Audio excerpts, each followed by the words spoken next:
I'm Mike Larson, coming to you from the Money Show in Dallas. I'm here with Stephen Schork, the founder of the Schork Group. Stephen, thank you for coming. Good to be here. Why don't you tell our viewers a little bit about what it is that you do and what your research is focused on here?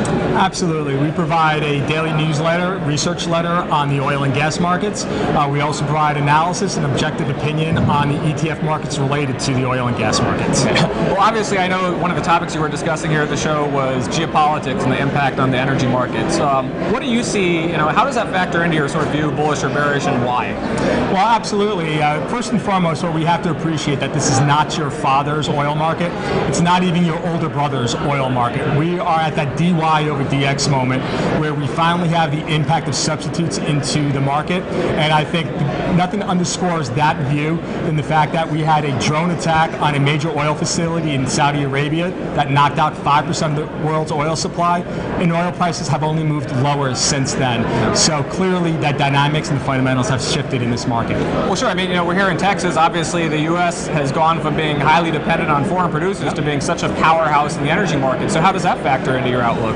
Well, absolutely. So what we do have is a bifurcated market. Here in the United States, as far as geopolitical headlines are concerned, the market is inoculated from these headlines given that we are producing so much oil. In fact, some could argue, like myself, we're producing too much oil, hence the depressed level of price at this point.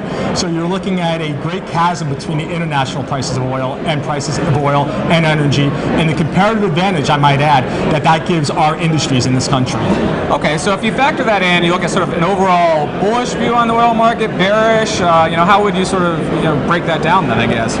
Right now, we should be in the bullish part of the season. Oil priced in the low 50s is an extremely attractive level. What we do know from a cost of getting the oil out of the ground, getting into the market, we're still making money at this point, but prices are still a little too low at this level. So I'm more cautious to the upside when it comes to oil prices. What, just quickly in the time we have remaining, for other energy markets like natural gas, for example, what do you see going on there?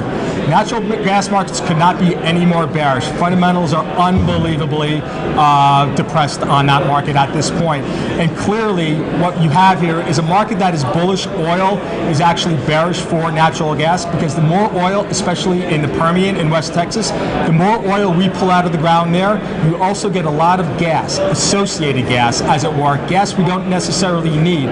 So we're getting a lot of oil, but we're getting too much gas at the same time. So very bearish for the gas market. Got it. Okay, thank you.